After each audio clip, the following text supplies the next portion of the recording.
Alright. Let's crack on.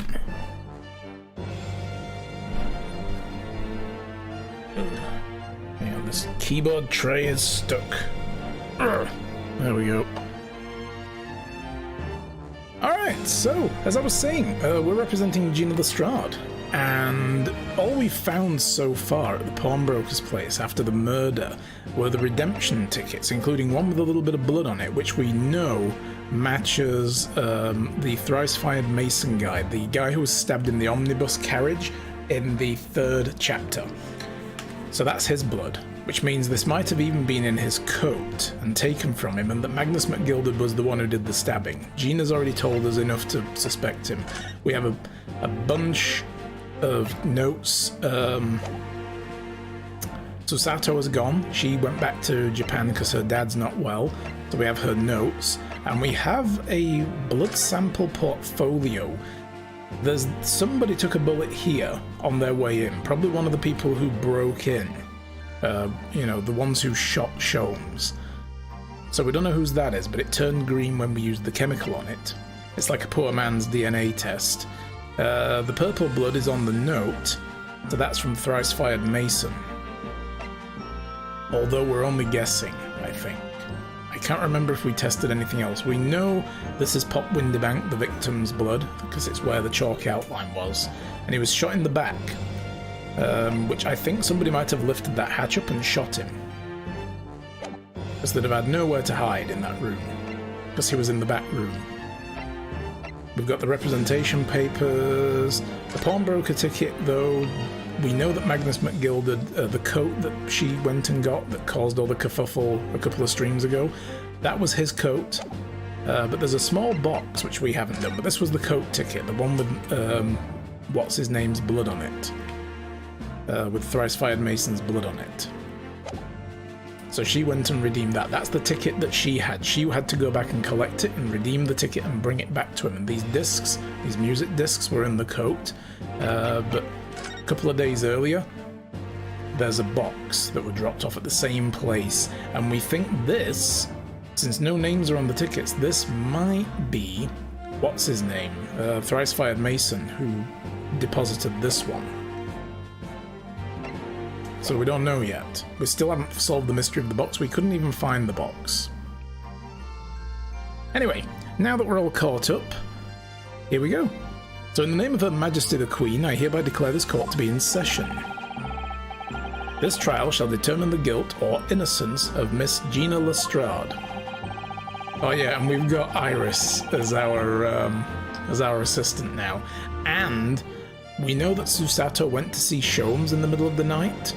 And we also know that Dr. Wilson from the first case in Japan, the one that Ria was accused of murdering, is Iris's dad. So, yeah. And there's something to do with this Hound of the Baskervilles book as well that Iris wrote. I call upon the counsels for the prosecution and the defense to declare their willingness to proceed. Prosecution is ready. The defense is ready. Lord Van Zykes, my lord. Remind me, how many years ago was it that you withdrew from the public prosecution service? He's back again. He hasn't been in any trials since the last one we were in, and it's been a month. He suddenly withdrew again. It was some 5 years ago, my lord. Yes, and then 2 months ago, it was 2 months ago, that's it, you resurfaced in a somewhat unexpectedly, and here you are again today. Are there some circumstances of which the court should be aware that have led to this erratic behaviour? It's shady as fuck. In what one might describe as your former life 5 years past, you dealt exclusively in matters concerned with the highest echelons of society and government. Oh god, Ryu's eyes are scrambling in his head again, Jesus. Really? Yet today you choose to try a simple case of burglary and murder. I confess I find it more than a little befuddling, counsel. It's because this is linked to MacGilded. There are 2 types of person I cannot abide. Firstly, Those wealthy scoundrels who hide behind a mask of philanthropy to cheat the public at large. It means Mr. McGilded, who you defended against the Reaper 2 months ago. Yes, I just about managed to work that out, thank you. I'm not thick, you know, Iris. Magnus McGilded, if I'd known what a monster he was, I never would have defended him. And secondly, even more loathsome, those woolly scoundrels who masquerade as allies only to effect total betrayal in the final hour. That's a very specific gripe that you've got there, dude. In other words, the confidence tricksters from those tiny islands in the Far East, the Nipponese. Wow! Racist much! Did he just say that? He means you now, Runo. Yes, Iris, thank you. I actually managed to work that out too. Thank you, Iris. Total betrayal? What are you talking about? The torrid look of hatred in Lord Van Zykes' eyes. Was that directed solely at me, or was he talking about all Japanese people? Like the racist he is. An alarmingly scathing explanation, Lord Van Zykes. Still, the judiciary welcomes the return of the so-called Reaper of the Bayleaf, feared by all of London's malefactors. Your lordship is too kind. Now, jurors. Oh god, who's in the jury that was from previous cases? Let's see. The 6 of you have been selected at random to represent the will of the people in this trial. Oh my god, the maid is back! Wait, the old dude is now a surgeon, the woman with the typewriter. Oh, this dude. And also the lieutenant, he's there. I've forgotten his damn name now. These dudes are all back. But look at this guy. This is the guy from the thing. The newspapers, the Russian guy. The Bolshevik dude. Yeah. Are you ready to hear the evidence placed before you and determine the guilt or innocence of the defendant? Former Lieutenant British Army here, I don't know. Here, don't you know? Chaps like me were born ready. Oh god, she's here again. Clean freak. Clean crockery, clean cutlery, and clean conscience. His lordship's motto is very appropriate here, I think. Oh my god, he's got a stereoscope thing. Everything will be stereoscopic in the future. Absolutely, absolutely everything, and I'm ready for it. I don't understand it. I can't have left it in there. It's not possible, but could I have? Somebody's gonna get tried for surgical malpractice. Oh, here we go, Morse code now. And wireless too. The future is here, people. Women indispensable in society. Stop. Female-centric future awaits. Stop. Wow. He's got to check his Communist Manifesto first to make sure. Good day. I am visiting London for sightseeing. Where are the nuclear vessels? I would like to take a bus to Crystal Tower, please. Donde está biblioteca? Yeah. Is something wrong, Runo? Not exactly. It's just... I'm fairly sure I recognize these jurors. Almost all of them, in fact. I'm not sure about the guy with the stereoscope. Is he supposed to be... No, he's not going to be the milliner from trial number 3. Chapter 3, rather. But I don't know. Maybe we've just never seen him before. Really? Funny coincidences like that do happen from time to time, don't they? Yeah, seems like time to time is every time. But it's quite strange. The jurors are chosen at random from London's 6 million inhabitants, you know. So I've been led to believe. But something tells me I'm being duped. This shit is rigged, yo. Very well. Now, Lord Van Zykes. The court calls upon the prosecution to introduce the facts of the case. As you wish, my lord. Allow me to begin with a word of warning to the ladies and gentlemen of the jury. In short, there has never been a more self-evident case of cold-blooded murder. Stinky.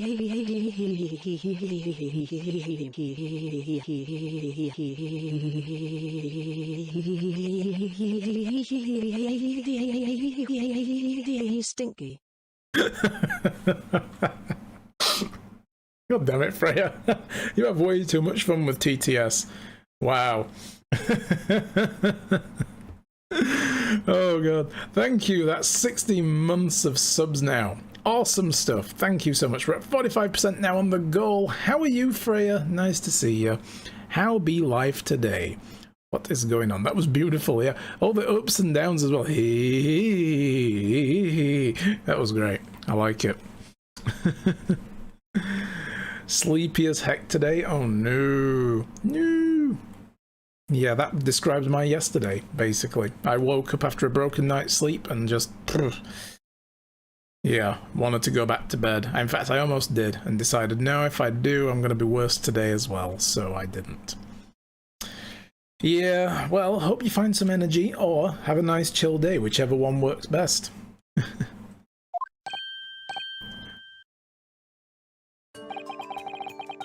The victim, Mr. Pop Winderbank, proprietor of a pawn shop on Baker Street, was shot from behind and died instantly. The prosecution presents this photographic print of the crime scene. That's a close-range gunshot as well. As the court will observe, there is a single bullet wound just below the gentleman's left shoulder. The evidence suggests the bullet pierced the man's heart, resulting in near-instant death. Oh, now it's near-instant death. First it was instantly, now it's near-instant. Make your mind up, Zykes. Moving on to the findings of Scotland Yard's coroner. His report states that the bullet entered the body on a rising diagonal trajectory. What's that supposed to tell us? That the killer was shorter than him, or the gun was being held lower than the shoulder? It means the victim was likely shot by someone significantly shorter in height than himself. Magnus McGilded was there, maybe. He was a short man. I think he's still alive, folks. Oh, yes. Wait, what? Why is my thing not working? Oh, I'm still running... Ah! Never mind. Too late. The moment is gone. With no dramatic music for us. It was still playing something on my looper. Oops. Someone like the accused, you might say. Oh, ooh. The prosecution wishes to present the autopsy report and the crime scene photographic as evidence, my lord. Indeed, the court accepts. Hand them to the bailiff, please. So we've got an autopsy report. Coroner confirms instant death, near instant death, due to a single bullet wound from the back. Okay, so they do corroborate that. No sign of trauma. So there was no other, like, scenes of a struggle, just bang, dead. A photograph of the victim found murdered in the storeroom, a single bullet wound in the man's back. I now ask the court to turn its attention to this. This is the plan of the establishment where the incident occurred.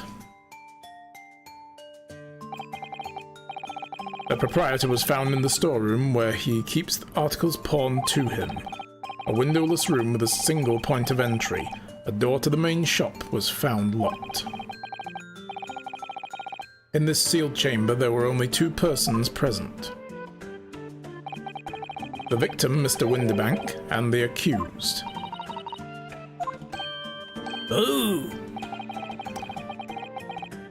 It may further interest the court to know that when the accused was discovered at the scene, she had in her hand the gun used to fire the fatal bullet. Well, that's that then, isn't it? Nothing more to say. Isn't that grubby little girl, blah blah blah, one of the filthy drabs that lives in the slums on the East End? Oh well, it was only a matter of time before she got blood on her hands then, and blah blah blah. What are the jurors waiting for? The girl's guilty as hell. We can't jump to conclusions here. We mustn't assume her guilt because of what she has to do to survive. Okay, he's starting the wine early. Nice. Hey, it's 5 o'clock somewhere. You get in there. My learned Nipponese friend. It is you who mustn't jump to conclusions. The prosecution has barely begun presenting its case. Conveniently, this appalling act of murder did not go unobserved. There were witnesses. Good gracious. Witnesses to a murder in a closed room with a door with no window on it. Really? Oh. That doesn't sound fishy as hell. After their testimony, this girl's true nature will be exposed. Pitiful pickpurse or cold-hearted killer? Here's to establishing the truth.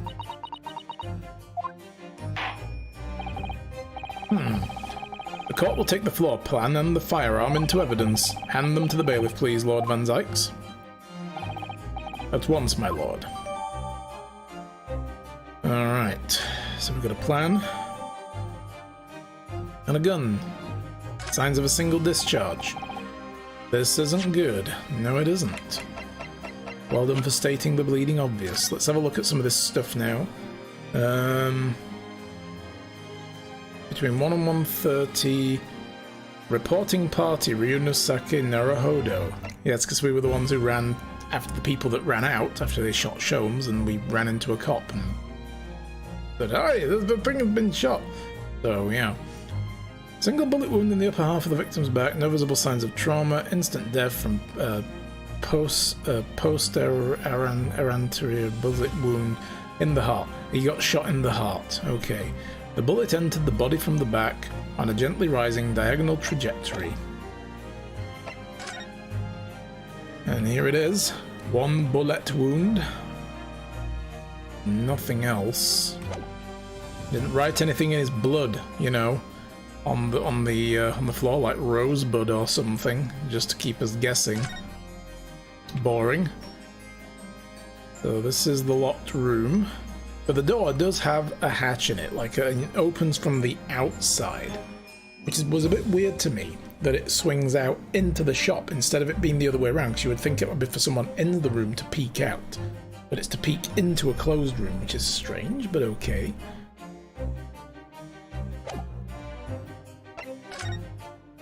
And here we have the gun. This is Mr. Windibank's gun. The cylinder is completely empty. Mr. Windibank always used to keep the gun on hand at his shop counter. Yes, but only ever with a single bullet loaded, I understand. That's right. To keep all the pawned articles that were in his care safe by threatening to shoot himself if anybody needed to take them. Like, wow. So his one bullet was fired that night and the poor man lost his life. That's going to be the bullet we found in the wall, though, that struck the calendar. He was protecting his shop, I wonder? Trying to keep articles safe? Oh, the dropped frames have begun as well. Yay.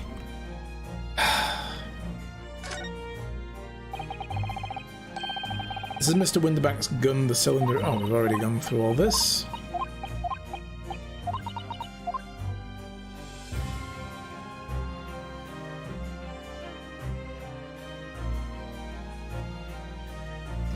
There's no way to actually open the cylinder though, but I guess they're already saying the cylinder is used. Anything on the tip? No. I feel like the mood in here has turned very gloomy all of a sudden, Runo. Welcome to court. I think that's because it has. Oh damn, the cape came off already. Wow. Let us begin. Bring forth the witnesses to the foul murder of Mr. Pop Windibank on the 16th of April this year.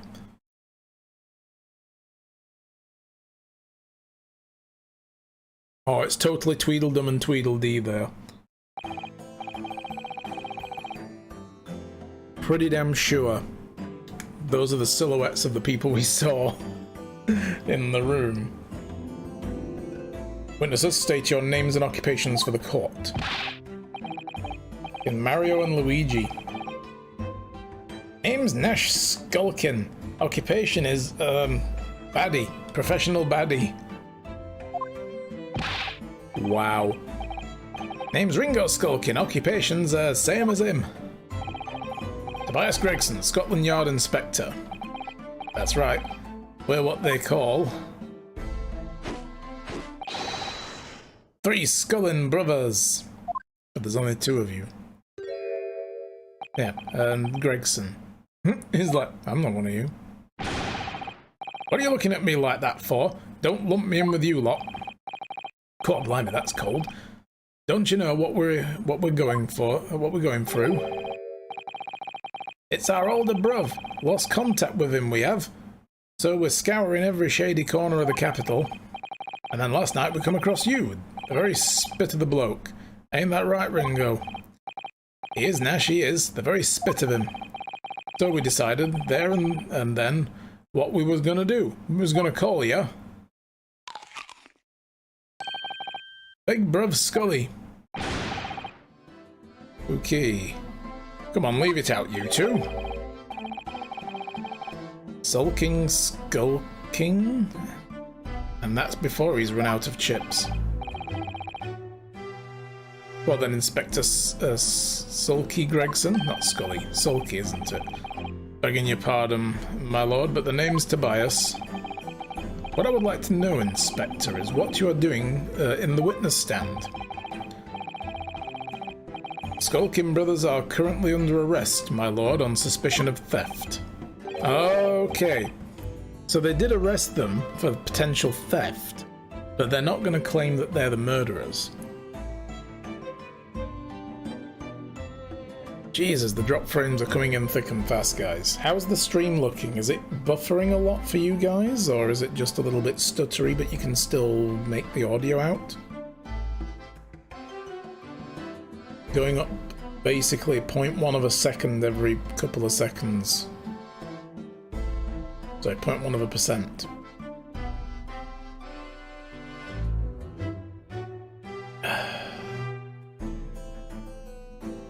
Hey King, how's it going, dude? Comedy gold, man, yeah.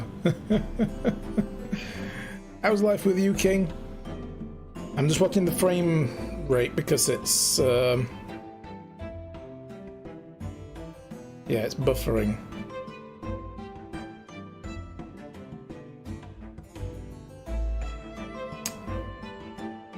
God damn it. Bloody internet connection. I swear to God. Playing some Final Fantasy XIV? Nice. That's awesome. I'm just gonna say, let's give it a minute, guys, and let's see if it settles. See if it slows down a little bit.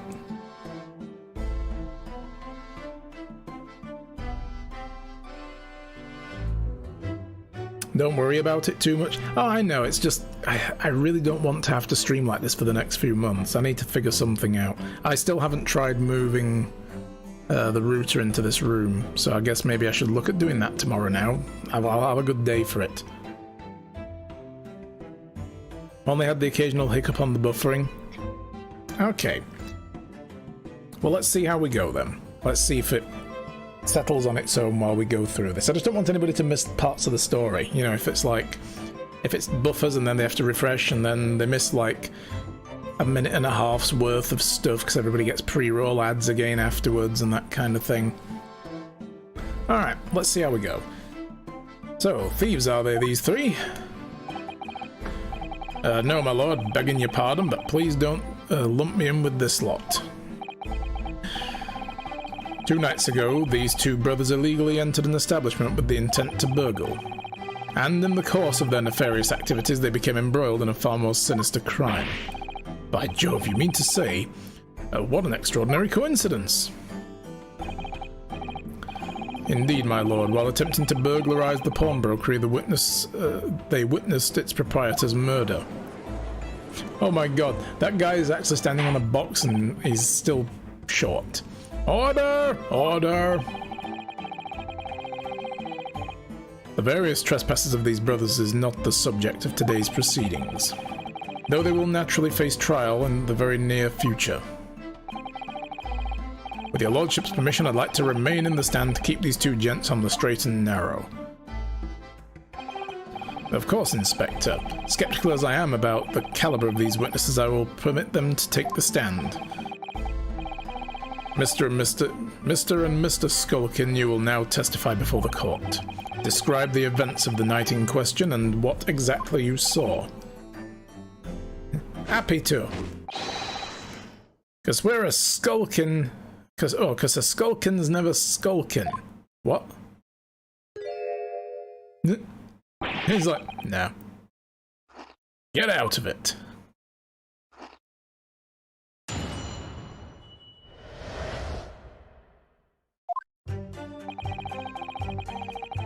We was walking down Baker Street in the small hours, and the gaff's door was ajar, see? It was like some kind of sign, begging for us to go in, it was. But once we got inside, God blimey lummy, we heard a gunshot from the back room. We went to see what was what, but the door was locked from the inside. We'd never done nothing, Governor. We never took nothing, just left after that nice and quiet. Well, we know that's bullshit because Sholmes was shot by somebody. So it was clearly these two. A terrible coincidence, it would seem. At the precise moment, these miscreants entered into the property, an even more sinister crime was afoot. The witness's testimony is consistent with the crime seen in every detail. The door providing access to the storeroom from the main shop was indeed locked from the inside, and within, only the victim and the accused were found. I must say, it does appear to be an overwhelmingly simple case. Still, the defense may cross-examine the witnesses now, of course, counsel, if you please. Counsel? Yes. He's just thinking, these guys' silhouettes looks very, very familiar somewhere. I think I know them from somewhere. Yeah. What's the matter, Runo? Sorry, I was just stunned into silence for a minute by the blatant lies being told by that pair in the stand. They're crooks, of course they're gonna lie. I know that it's all nonsense because I saw it with my own eyes. I'll just have to expose their testimony for the pack of lies that it is.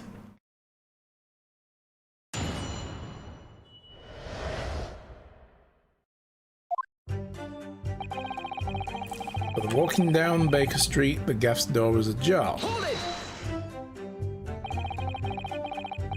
But the front door of Winterbanks was ajar, you say? What time of the night was that? Must have been about 1, right, Ringo? Yeah, I'd say so. Right, right, Sulky? How would I know? The place would have been shut at 1 in the morning, just like every other shop in town. Well, there was pitch black inside, it's true. Ain't that right, Ringo? I'm not so sure, Nash. I seem to remember a little light burning inside. What about you, Sulky, me old mucker? Leave me alone. There definitely was a small lamp burning inside. That's what alerted us to the situation in the first place. When these gentlemen ventured into the open establishment, the accused, Miss Gina Lestrade, already had the muzzle of her gun trained on the unfortunate victim. That is pure conjecture. Perhaps. But it changes nothing. These brothers inadvertently wandered into the middle of a cold-blooded murder, simply because they found the door of the victim's establishment open and ventured inside. Right, that's what happened. Like a sign begging for us to go in. What are you trying to suggest? That you had to go in? Well, God moves in mysterious ways, they say, don't they, Ringo? They do, Nash, they do. Must have been some sort of providence, I reckon. God's will often persists itself as the whim of thieves, does it? It weren't no whim, I'm dead sure of that. It weren't, Nash, it weren't. Like we said at the time. You don't just find doors open in the middle of the night like that, no. There's no two ways about it. It was a sign that our long-lost brother was inside. Not very good liars, are they? Well, you can't deny it. It led us to a bloke what looks like our bruv. I said, cut it out. Those chips are getting chomping today. Alright, so then the gunshot from the back room. A gunshot, you say? Just the one? Are you sure about that? Yep, just the one, Governor. I can swear to that.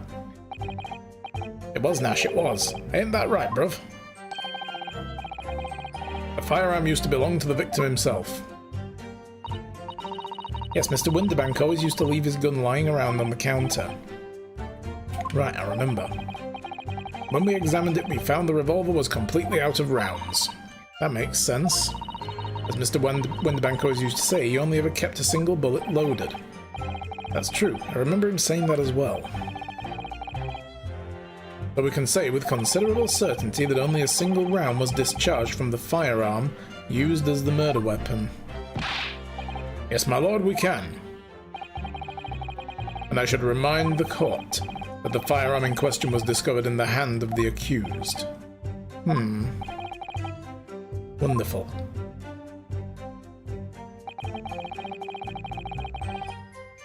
So the door was locked from the inside. Do you mean the door between the main shop and the storeroom? My learned friend is having difficulty grasping the situation. Perhaps a drawing would help. Wow. Excluding the shop's entrance from the street, there is only one other door, that of the storeroom. Of course, there was only a little oil lamp burning, not much to be seen. And the door was hidden behind the curtain and all. That's right. When we arrived, the door was mostly obscured by the curtain. Tell me, why exactly did you try to open the door? Eh? Any normal petty thief would run at the sound of a gunshot, I think. Oh, well, your turn to rabbit, Ringo. Well, Nash, yeah. I suppose you'd have to say we ain't normal, eh? Wow. Broadly speaking, humans respond in one of two ways on hearing a gunshot or a scream. The timid flee, gripped by fear, while the courageous investigate to see if they might help. Are you really calling these crooks courageous, dude? These gentlemen are of the latter inclination, my learned Nipponese friend. It would seem as of the former. Wow. Somehow I just proved that I was a coward that night. Thank you, counsels. So, I believe we all understand that the door was locked and could not be opened. Proceed, witness. Never done nothing, never took nothing, just left nice and quiet. Well, we know that's bullshit.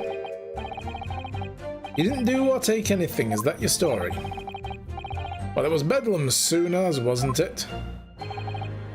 It was, Nash, it was. Didn't even have time to pull me dukes out of what? Didn't have time to pull me dukes out me lucky lockets. What? There was no time to take your hands out of your pockets. Right, okay, I get it. I'm never good with rhyming slang. You just left nice and quietly, you say? That's right, Governor. Nothing, we ain't more than violence, peace-loving nibblers. We are not bludgers. We are, Nash, we are. Never even pulled me dukes out me lucky pocket, me lucky lockets. So you'd clearly like us to believe. Eh? Come again? As you fled from the pawnbrokers that night, you did not run into anybody else? And you did not fire a gun at that person? Saints alive, they fired a gun, you say? Ah! Blimey, Governor. You ain't telling us it was you in that doorway? Yeah, aye, it was. Ah, get fucked. Why the bleeding Nora? Didn't you mention that before? Because I'm not a witness. You're here to answer questions, not me. You were armed with a gun, and as you fled the scene, you fired that gun at London's greatest detective, Herlock Sholmes. And they shot great Mr. Sholmes. I did hear that, actually. It was a rumour he'd been rushed to the hospital. The great Sholmes? That's beyond the pale. On the night in question, this pair were arrested by the police within minutes of the discovery of the crime scene. Their suspicious countenance rapidly gave them away. and when searched, a firearm was indeed found in their possession. Oh! Furthermore, the barrel shows signs of a shot having been fired from it. Oh! Oh! Well, that's a cool pistol. The prosecution invites his lordship to examine the firearm recovered from these brothers. Yes, indeed. Remnants of powder around the muzzle, as you say, counsel. The court will hold the weapon as evidence. Skulking brother's gun. Signs that a single round was fired. Only a single one? Let's have a look at this gun before we move on. I was expecting 2 rounds. Because they had to have shot Sholmes with a round. I mean, there's 2 brothers, so one of them could have shot Windybank. And there's the bullet in the wall, which with blood around it, which suggests that somebody else was shot. I was expecting that to be Windybank's gun, but it could also be the bullet that hit Sholmes. But then again, wasn't the bullet still inside him? I think the bullet was still inside him. They had to take the bullet out, if I remember correctly. So he walked away with the bullet. So yeah, I don't know. Let's see where it goes. I mean, they could have had a second gun and got rid of one of them just to throw people off the scent.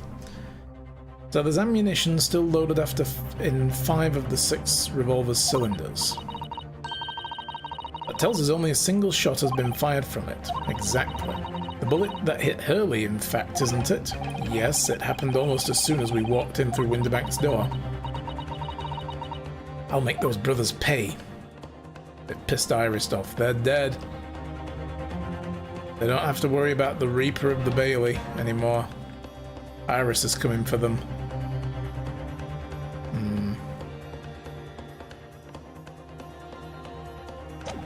Alright. Well, there's nothing else about that stands out. Now, my learned Nipponese friend, yes? Here's to your successfully presenting the evidence. We just helped him do his job. But yes, there are telltale signs of a spent powder on the gun and a single bullet missing from the cylinder. But the prosecution demands evidence that was fired at the scene of the crime under scrutiny of this trial. Well, I don't need evidence, because I was there. However, the rest of us in this courtroom were not. If the defense fails to provide evidence in support of its rash claim, we shall have no choice but to toast your incompetence and move on. So evidence these 2 fired a gun before they left Windybank's that night. Well, we have the bullet lodged in the wall. The court demands that all claims are affirmed with clear proof. What evidence shows that these witnesses unloaded a firearm in the pawnbrokers that night? So it's got to be this, the blood sample portfolio, right? Because nothing else points towards...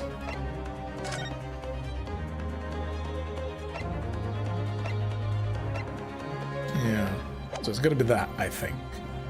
Take that! The evidence is in this portfolio. What on earth have you there, counsel? During the course of our investigation, we discovered a number of bloodstains. Not trusting the police to do the job they're trained to do, how arrogantly Nipponese of you. Wow, you really need to pump the racist brake here, like seriously, dude. Well, anyway, we analysed the blood samples we found and recorded these results in the portfolio. And you claim to have the evidence the court is demanding therein? Yes, my lord. No more dallying then, counsel. Present the pertinent evidence at once. What do you have in your portfolio that proves these witnesses unloaded the firearm at the scene? That one there. The bullet in the wall by the door. Not the one in Mr. Windybank. What is that? Explain. Is a photographic print taken at Windybank's pawnbrokery on the day of the incident. From the scene of the crime, is it? Is that a bullet hole? And if my eyes do not deceive me, it appears the bullet is still lodged there. Yes, as your lordship noticed, the bullet pierced Mr. Windybank's calendar. Date shown being the 16th of April, the very day the pawnbroker's death. The incident occurred at 1 hour after midnight, but this indicates that a separate shot had been fired sometime after the calendar had been set to the 16th. That's right. Iron Kong, hello! How's it going, Iron Kong? Nice to see ya. How's life treating you today? Hope you're well. That's right, and while it isn't irrefutable, the defense believes that it is credible evidence that the witness did indeed fire a round from their gun in the pawnbrokers that night. Nah! Nah, mate, nah, you're wrong, mate. You're wrong, ain't ya? Order! How does the prosecution stand, Lord Van Zykes? On my legs, Your Honor. Sorry, that was bad. Good man, you've had your nightcap and about to crash. Thought you'd drop by and say hi. Awesome! Thank you for that, I appreciate it. Well, I hope you have a good sleep. I mean, I haven't had many good sleeps lately, but I hope you have one. Good stuff. No, it's always good to see you. I really appreciate that. If that is the direction my learned friend wishes to take, the prosecution has no objection. What? Oh shit, here he goes again, destroying fine wine. But you'll forgive me for flinging my hallowed chalice aside in disgust at the repugnancy it exposes. Yes, on the night in question, these brothers entered the pawnbrokery illegally. And, like the bold baddies they claim to be, opened fire on the new arrivals before fleeing back onto the streets. Eh? Take it easy there, Governor. You're gonna land us in the soup. We had a deal. You weren't gonna get into them details. Tell him, Sulky. Tell the bloke straight. I have nothing to add. Poor old Gregson. You had to get your sleep schedule in order before lockdown ends and back to work. Oh, yes. That's gonna be tough, but good luck. And yeah, good luck getting back to work, because a lot of people are just like, I don't want to go. And I don't blame them. Working remotely seems to have been a thing that people can surprisingly do, you know? So, yeah, it's a bit of a shame that some people have been made to actually go back to work. But anyway, hope you get your sleep schedule sorted. So he knew, did he? Van Zykes knew their testimony would almost certainly expose the extent of their crime. You're never going back to the office, lol. Nice one, King. That's good to hear. Don't want to go to the government's been paying me more than I earned. That's been a thing, yeah. Oh well, all good things sadly must end. It would seem now that I owe my learned Nipponese friend a word of gratitude. What do you mean? What I mean is that you have helpfully confirmed an important fact. To what fact do you refer, Lord Van Zykes? I mean, obviously the fact that we've just proven who they shot with their one bullet means there's no room for doubt that they shot Windibank. But that's only from that gun. They could have had a second gun. One of them could have shot Windibank, the other one could have shot at us as we came in, and then they got rid of the one that shot Windibank. Or either of them, I guess, you know. Alright, good luck, have fun, dude. No problem, take care. Have a good evening, sleep well. As has been established, at the point of their arrest, a single shot had been fired from the brother's gun.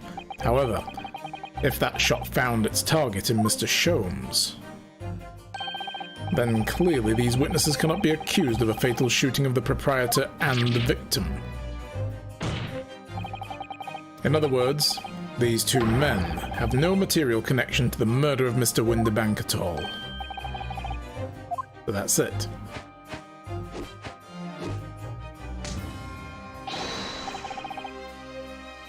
Oh my god, look at the little one on the right, that face. Ah! That's it. We didn't have nothing to do with it. We didn't, Nash, we didn't. That's what I reckon.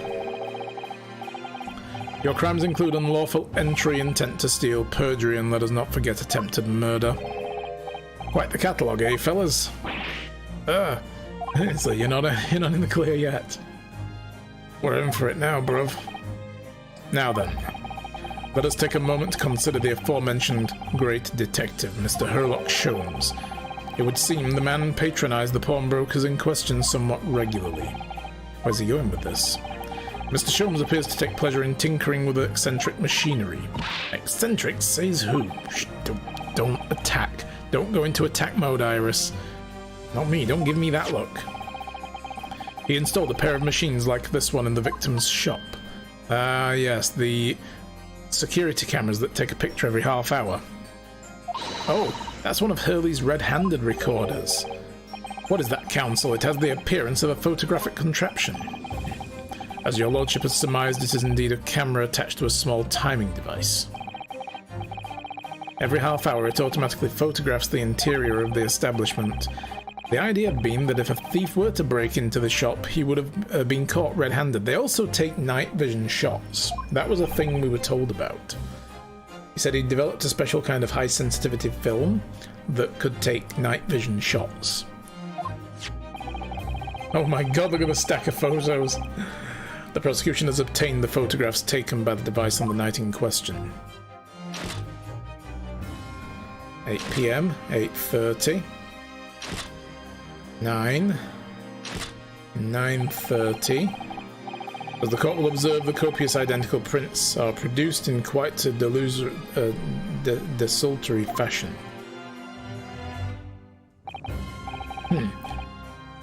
Rather prodigal, I feel. In fact, there are 2 such devices in the victim's shop, my lord.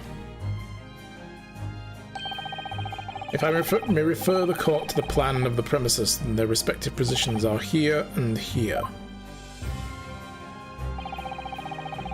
You say these cameras produce a print every half hour. I'm afraid I failed to see how that would help in the anticipated, or if the anticipated thief conducted his activities in one of the many 30-minute intervals.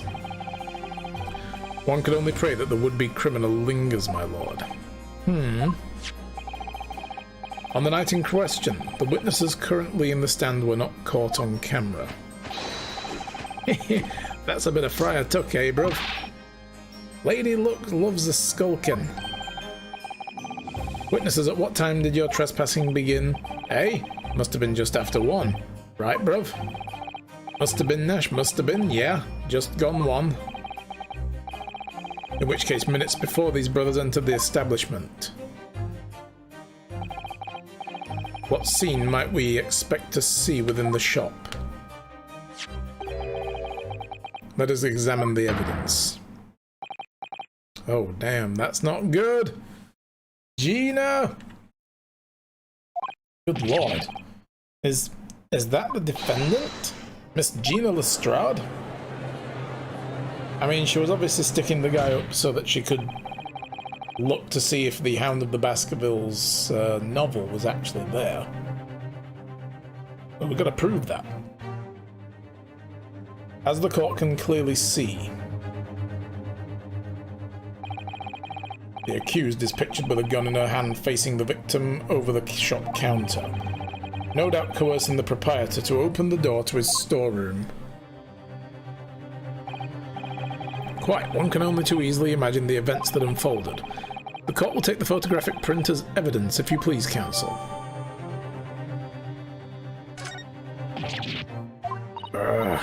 I don't believe it. Ginny. In short, the accused is the only person who could have possibly have killed Mr. Windybank. Well, Ginny, it was nice knowing you. Off to the gallows. I say, my lord. Oh. Wonder if I might put in a word at this point. Go ahead, Mr. Foreman. Took a bally bullet to the knee in the Battle of Mewand in 1880, don't you know? Decorated for it and all that, but forced to retire from the service, sadly. Of course, a medal can never outshine the exploits of chaps like us on the battlefield. Yes, Mr. Foreman, and what exactly is your point? Carried on the battle after retirement, you see. The battle of daily life, if you like. Living with the wife. Like, you know, who scolds him with tea on a regular basis and throws pretty much everything in the house at him at the tiniest thing.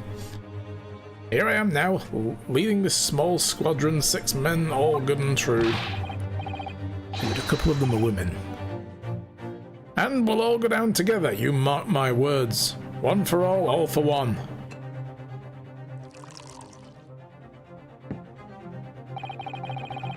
The ladies and gentlemen of the jury have reached agreement, have they? Is that what we are to understand? Well, Mr. Foreman, is that correct? In a manner of speaking, yes. This is the Garadeb Squadron's position, sir. What? No! It's too soon to make a judgment. Status report for the court, men. On the double! His Lordship insists on promptitude at all times, and that goes for making decisions too. I think you'll find the truth is as clear as day now. I could reach out and touch it. I wouldn't have left it in there. I just wouldn't. But in all honesty, I can't actually remember. Situation clear. Stop. No room for doubt. Stop. Truth now undeniable. Stop. I am very sorry for brothers. They are unlucky. Very well. I now call upon each member of the jury to state his or her leaning in this matter. Announce your considered verdicts to the court. Guilty. Guilty. Guilty. Guilty. Guilty. Guilty. Well, that all got rather out of hand. Summation examination! It does indeed appear that the jury is unanimous in its leaning already. That photograph, that must be the definitive evidence that Gregson mentioned. But Ginny didn't shoot him. No, of course not. My lord, the defense wishes to assert its right to a summation examination. He's like, I thought you might. God damn it. Very well, the court grants the permission. So you refuse to admit defeat again. How unsurprising. We shall proceed immediately with the summation examination. Mr. Foreman, are all members of the jury ready? Absolutely, sir. Always ready for action, my chaps. Very good. Ladies and gentlemen of the jury, you will explain on what grounds you have determined the defendant to be guilty.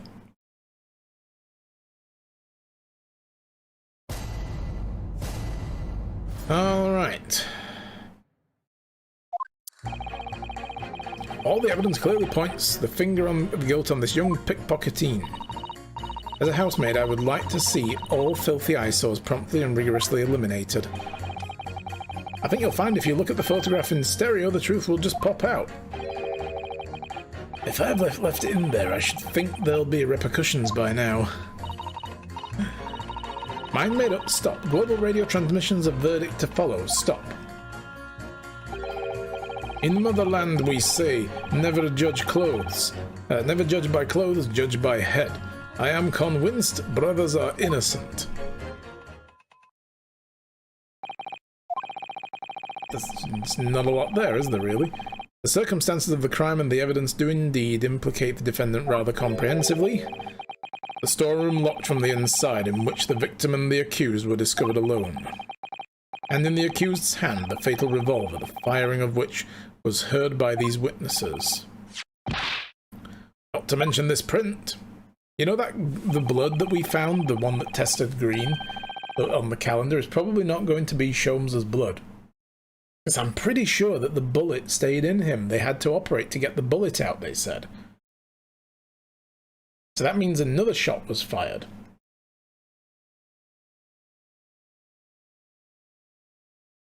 And it hit someone else, and it could have been from that gun still. Because they might have shot to injure someone else. I don't know, we'll see. Take it from a chap who's seen action on the battlefield, that young girl's on the verge of pulling the bally trigger. Thanks a lot, Mr. Sholmes. Oh dear, Hurley's cameras were supposed to help, not hinder. This is Sholmes though, so hindering is what he does. I'm afraid I think you have an uphill struggle ahead of you. That's fine, I like it that way. But Gina didn't shoot Mr. Winterbank, which means there's more to the situation than we've yet to see. Agreed.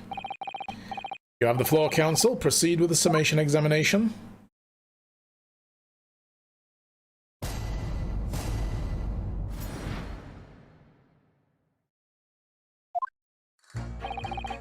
Alright, so all the evidence points to the pickpocket. Let's press. You're Mr. Natsume's landlord, Mr. Garideb, aren't you? We really must stop meeting like this. But dude, are you stalking me? Seriously, this is getting out of hand. Stop it. Ah, you're the lawyer chap. Well, there's a turn up for the books. Which books? The one you burned? Yes, a rather turbulent time we had back then. Some extraordinary events took place at your house, that's for sure. Luckily, Mr. Sholmes and I were able to get to the bottom of it all. I think we did rather a lot for you, didn't we? I mean, obviously. I wouldn't be suggesting that therefore you should change your leaning to not guilty or anything. Can't be denied, I suppose. The curse of the Garideb house was the talk of the town after that business. Lodgers moved out and I couldn't get a bally soul to take up tenancies. Oh. So really you fucked them over. I haven't had the heart to break the news to Joni yet. Bad enough that the old girl's clapped up. Yes, can't be denied you did do rather a lot.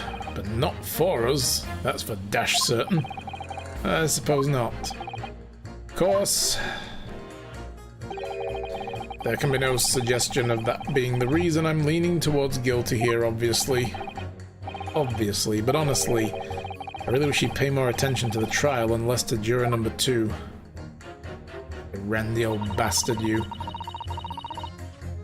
Alright, so she wants to see eyesores eliminated. Polishing the bench, I see. Again. A maid's work is never done, not a blemish must remain. What exactly do you mean by filthy eyesores? On my way to the market for his lordship, I have to pass through the East End. The place is full of beggars, pick-pursers and crossmen, the scum of the earth. A little harsh, perhaps? Let me be plain. If it were up to me, all those back slums would be made spick and span or eradicated. At least we have people like the great detective working to achieve these important goals. You're referring to Mr. Herlock Sholmes? That's right. I like to keep abreast of his exploits by reading the Ranced magazine in between my duties. He does wonders cleaning up London streets. In my opinion, he should be declared an honorary maid of the capital. You might like that. I think he'd be tickled pink by that. Mr. Sholmes a maid, huh? It's really quite unforgivable. Gutter scum having the audacity to shoot our very greatest detective. Minor detail, it was the 2 brothers in the stand who shot Mr. Sholmes, not the defendant. A minor detail indeed. They're all gutter scum as far as I'm concerned. Well, it just might be an idea to get our facts straight anyway. Yes. Alright, I shall amend my statement. The brothers are the scum of the earth. They should swing for shooting the great detective. Wow. Hold it! Press that again now that she's amended it. I agree with you, the shooting of Mr. Sholmes was an unforgivable act. But the purpose of the trial is to determine who shot the pawnbroker, Mr. Windibank. I'm afraid you're splitting hairs, sir. Sorry. Whether it was the thieves or the pick-purse, it was still gutter trash that shot the pawnbroker in the end. Filth that should be cleaned up and eradicated, in my considered opinion. Thanks so much for sharing. Changing the maid's mind isn't going to be easy. Bruno, it was one of the 2 brothers that shot Hurley, wasn't it? Yes, without question. Well then, I'll never forgive them. Oh, Iris. Perhaps we can use the maid's statement to help us somehow, do you think? Yes, maybe. Let's listen carefully to what each juror has to say first. So if we look in the photograph of the stereo, it will just pop out. What do you mean, look at the photograph in stereo? Sorry, what? Don't you know? If you look at the photographic print normally, it looks as though the pickpocket girl is about to shoot the victim, obviously. There's no identification that, no indication that the defendant ever fired the gun. All I'm saying is if you look at the same print in stereo, it could reveal all sorts of new information. By any chance, are you a fan of stereoscopes? Ooh, how did you know? Just a guess. It never gets old, seeing two prints merge into one before your eyes. It's extraordinary, it's captivating, it's the height of modernity. Of course. Oh yes, I think you'll find the stereoscope is here to stay. Giving us new perspectives we could only dream of before the greatest invention in the world has ever seen. If only it could give me new perspective on this case, I might agree with you. He's useless to us. Alright. This guy have an actual, consideration here? What exactly have you been muttering about all this time, sir? You keep talking about having left something somewhere or something like that. Is thinking about having left like the forceps or a scalpel or something in a patient. Oh, sorry. As you can probably tell, I'm a surgeon. A surgeon? That totally passed me by. Of course, people conducting surgery in this country aren't considered to be doctors, oh no. Even though me and my kind are at the forefront of medical science, the real brains in the field. So, what is it you think you left behind? Ah, well, that's a little embarrassing, to be honest. You see, I was operating on someone yesterday, standard thing. Went in through the abdomen. When I finished the procedure, I couldn't find my scalpel anywhere. What? Did he? Surely not. Exactly. Surely not, you say to yourself, don't you? Worrying, isn't it? That's what's been troubling me this whole time. Could I really have left my scalpel inside the fellow's belly? No, of course I couldn't. So, there you have it. Like I said, a little embarrassing, really. That's one way of putting it. The other is manslaughter. Oh god, please tell me it's not Sholmes that he was operating on. Or, if my long-term projection is true, the bullet in the calendar isn't the bullet that hit Sholmes, that's not his blood, that'll be a third person who came with these two brothers. They say they had a third, and I quote, long-lost brother, but they could be lying about that. They could have had a brother, but he might be in hospital because he got shot, and they're covering, saying, oh, we haven't seen him in years. So what if it's him? And when they intrude on Gina and these guys, and Windibank, they intrude on them. Gina turns around, sees that they have a gun, she shoots first, hits the other guy, and the bullet goes through. Oh, great now, because he said he was operating on someone's abdomen, so that wouldn't necessarily be this person. But anyway, that's what I was going for, was the fact that whoever got shot by Gina, he was then operating on later. And I think we'll discover that in the course of the trial. So we might find there's another third party who also has a gun who wasn't found and arrested because he ran off first, and then the other two were left behind to deal with these guys. They ran in the back rooms, locked themselves in to hide. Except, instead, they opened up the thing and shot Windibank. And then left. Also, we don't know why Gina was unconscious. What could have happened? Maybe they knocked them both out. Maybe they accosted them, knocked them both out. No, because there was no other signs of trauma. They could have knocked Gina out, though, and threw her in the room. Walked the pawnbroker in, shot him, and then shut the... No, because they needed to lock the door from the inside, so that doesn't work. Okay, so they did actually go in and lock themselves in. They had to do. Why Gina passed out is beyond me, though. That's still an unknown thing that's going to be important, I think. That's exactly my concern, and seeing as this case appears to be all but sewn up, I need to focus on trying to remember exactly what I've sewn up elsewhere. Now I'm sure I made sure everything was back as it should be. Well, as sure as you can be without being sure. I'm sure, but only as sure as I can be without being sure. I'm sure you need to be more sure.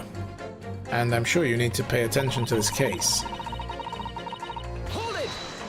Alright, so why is your mind made up? Sorry, radio transmission? What do you mean? Are you from the Far East? Stop. Stop what? Stop. I'm not doing anything. Yes, from the Empire of Japan. All communications with the Far East nations used to take place by mail. Royal Mail steamers take more than a month to complete the journey. Ah, but now we have an electric telegram, so we can send messages using electrical signals. Thousands of miles of cable have been laid along the ocean beds connecting the entire world. Thousands of miles of cable? On the ocean bed? Makes my head hurt just thinking about it. You are well informed, young lady. Hee hee. But cables will soon become a thing of the past. Stop. Just when I was starting to catch up. Radio transmission is the future. Stop. Messages carried over the airwaves to four corners of the globe. Stop. Excitement growing. Stop. Atmosphere electric. Stop. Alright, you really need to stop. Just stop. Right, try not to wear out your fingers. Era of wireless telegraphy. Stop.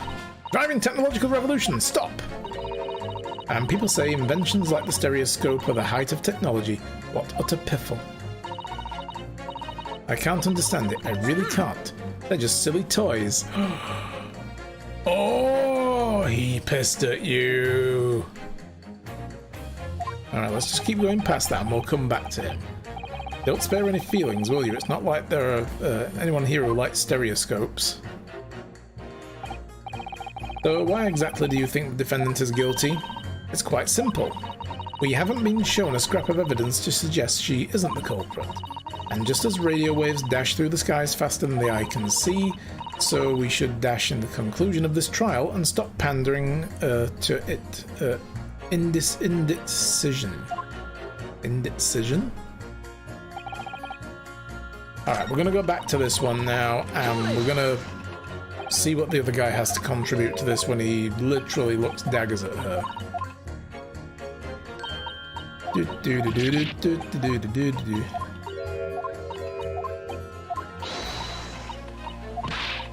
She goes, freaking out.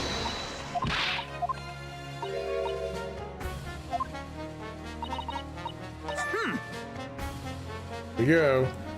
Yes, sir. Would you like to lean over and slap her? I mean, please don't, because that would be rude. But I'm just wondering if you'd like to. Juror number 3. Sorry to interrupt when you were obviously fuming, but... What? Do you perhaps have something to say about juror number 5's last remark? As if I couldn't guess. Oh, you bet I do. Say that again. Go on. I dare you. I double dare you. Goodness, are you talking to me? I think he just might be, yes. You think stereoscopes are just toys, do you, huh? Absolutely. I mean, really. A machine to view photographs in 3 dimensions. Why on earth would you not just use your eyes to look at the world around you? It's all 3-dimensional. Alright. Well then. Zaras! Yo! Low. Low indeed, how are you? Nice to see you, dude. Thank you for that resub. That's another resub today. That's put it 50% of the way to the goal. Thank you so much. How are you doing today, buddy? Nice to see you. Feels like it's been forever since we didn't roleplay at the weekend. It's like, damn, how long has it been? Oh, a week? Okay. Yeah. But thank you for 45 months in a row. Wow. Getting close now. We've got people getting so close now to 48 months. Man. 4 years. Jesus. Hello indeed. How's life treating you? No, I'm sorry. Stereoscopes are of no practical use at all. You just don't know. Pardon? I think you'll find that viewing a photograph through a stereoscope can unlock all sorts of possibilities.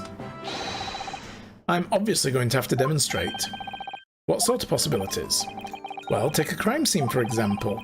If you had a pair of photographs from a crime scene that you could view through a stereoscope, you could reveal hidden clues you never noticed before. What? Have you got any, Runo? Any prints we could look at with the stereoscope? Actually, we do have those 2 cat prints, but yeah.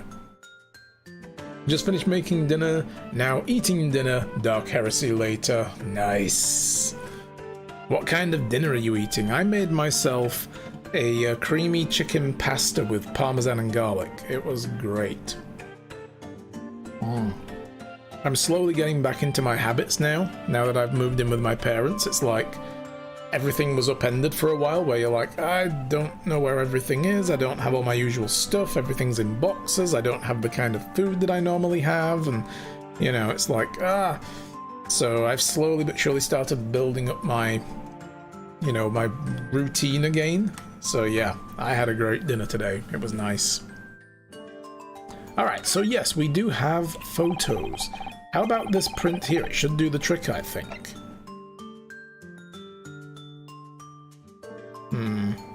Take that! I was wrong. I can't actually think of anything we could use at all. What? Really? Oh dear, I think maybe I need to have a stereoscopic look at your brain sometimes. What's that supposed to mean? Okay, I feel like we did that wrong. There must be... I thought it was the print.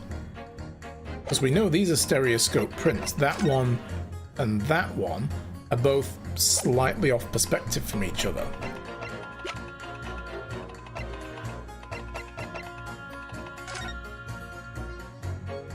And we only have the one picture of this. We need two pictures.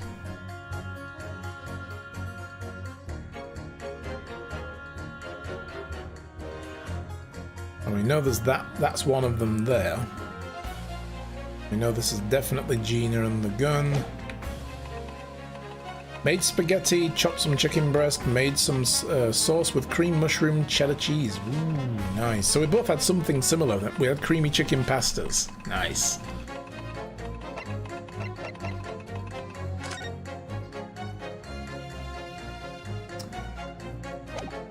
Yeah, I wonder what print we're supposed to use, because this opportunity is going to pass us by soon.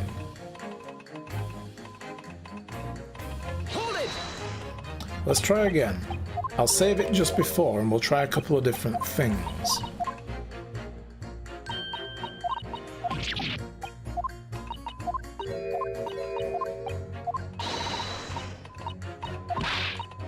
Just getting intense again.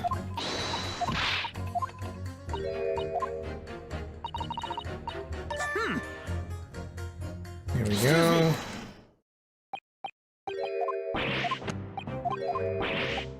Alright, so he's pissed about her getting on about stereoscopes being nothing but childish toys with no practical use. He tells us that, yeah, we can actually use them, you know, to examine things and see stuff we couldn't see before.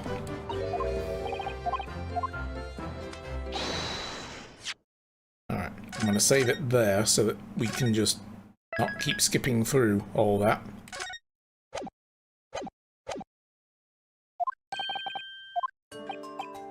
Right, so hidden clues. Anything with a stereoscope, absolutely. Had like 8 cloves of garlic. Nice. Gotta have all the garlic. Alright, let's try the actual photo we were given first. Because he did say earlier that, you know, like we should look at that one in stereoscope.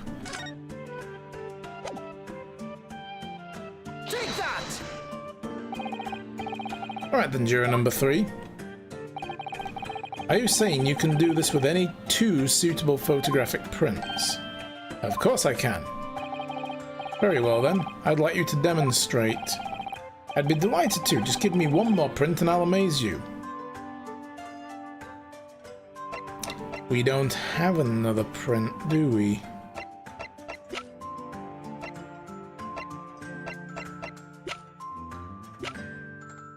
We'd need one of the ones where they're not there.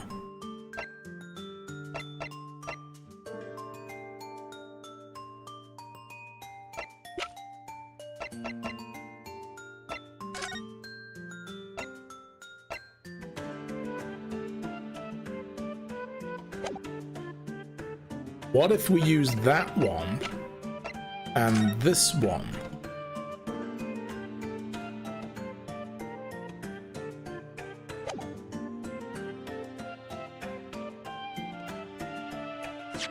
I'm going to try that instead. Let me reload. Because you need to have two similar prints. If we had another one of the empty ones from that scene where Gina's holding the gun on what's the face? On Windybank, and then one without, you might be able to see if something's been added or removed from the scene in the times around it. When he merges the two together, it could be like, well, that there wasn't there before, or that's been moved, or whatever. Take that! Try this one. No, so it is that one. Oh, sorry. We just don't have another print we can use with it. Okay, well in that case, I think we have to... maybe we'll get the other print when we break apart some of the other witnesses.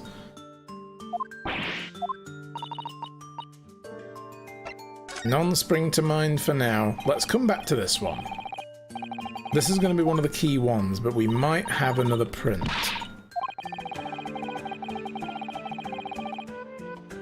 Right, I don't think we're going to just find prints of the crime scenes lying around. I suppose if we somehow find ourselves with some, it would be worth a go. Hold it! I don't know who else we can press against each other, though. So please tell me you're not villain Bolshevik. The Russian revolutionary. Revolutionary? Ah, I believe there is such a rumor. It's just a rumor, huh? As you see, I have unfortunate appearance. I look like a vicious criminal. Your words, not mine. Just want to point that out. People call me a revolutionary, murder, autocrat, and which glove fits. Good day. I am visiting London for sightseeing. I would like to take bus to Crystal Tower, please.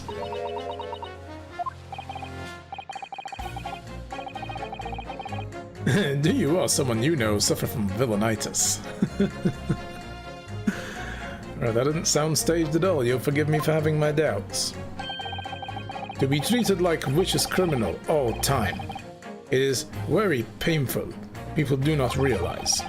So I have much sympathies for these brothers. People say they are criminals only because of how they look. The Skulkin brothers? I mean, they've admitted to breaking and entering. So they're criminals. I'm sorry, dude, but they are. Duh. Maybe they just went inside pawnbroker shop. But they have done nothing wrong. That is all I want to say. The Skulkin brothers did nothing wrong that night. Alright. Well, first of all, that's one not so little misunderstanding. I need to clear it right away. Right, we can pit that against one of the other ones, where we had her specifically understand that the Skulkin brothers, you know, did actually do something bad. And she's like, oh yeah, they're scum. And we got her to change her statement to be about them. So we can shove those two together now. Tell me something, Iris. What is it, Bruno? The jurors are chosen at random from the inhabitants of London town, aren't they? Yes, it's amazing, isn't it? In that case, how is it that there's a Russian tourist sitting among them who looks for all the world like a revolutionary? I wish I knew. Yeah, because he's not an inhabitant, he's a tourist. I can't change the minds of more than half of these 6 jurors. The trial will be over. We know that Ginny would never shoot anyone. Yes, so we need to find the contradiction in what these jurors are saying and pit them against each other. It must be ready to go to whatever lengths we have to convince them that Gina's innocent.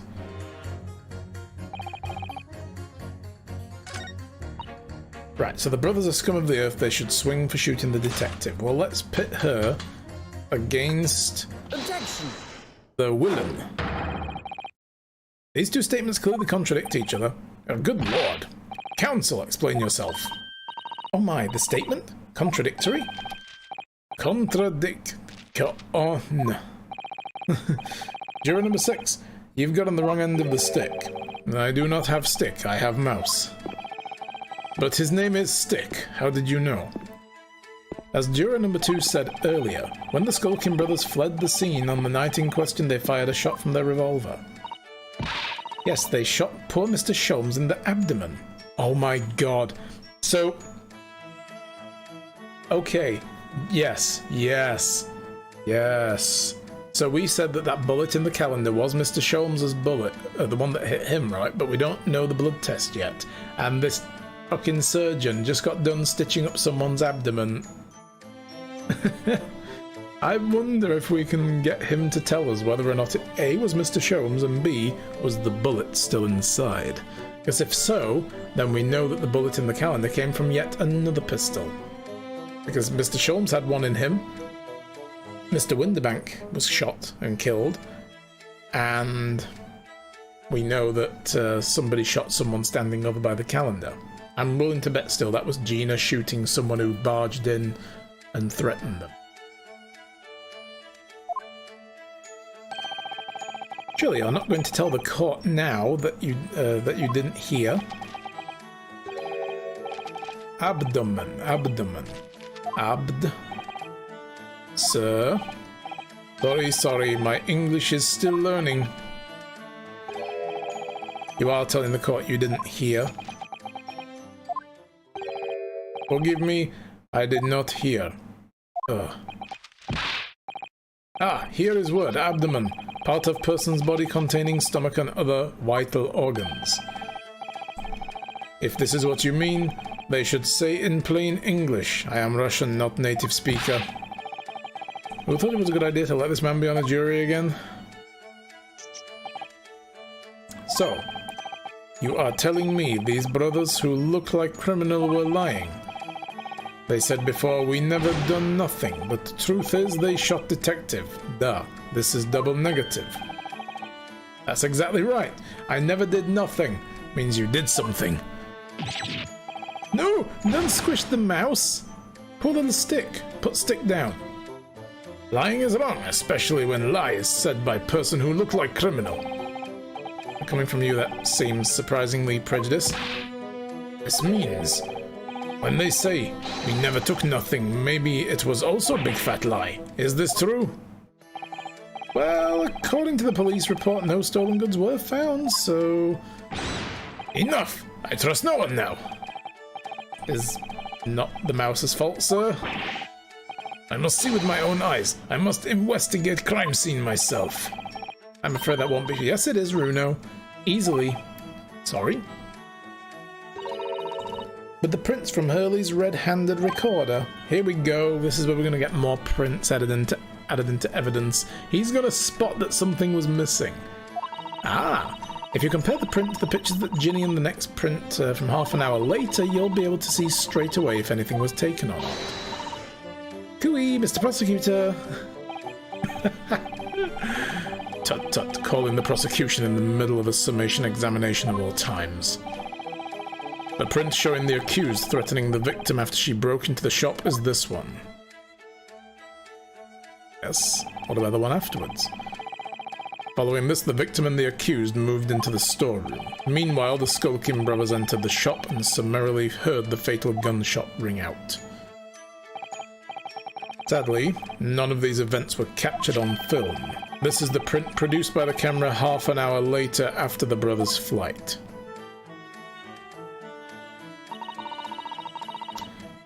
So this was taken after Hurley was shot then. As far as I can tell, nothing has been taken.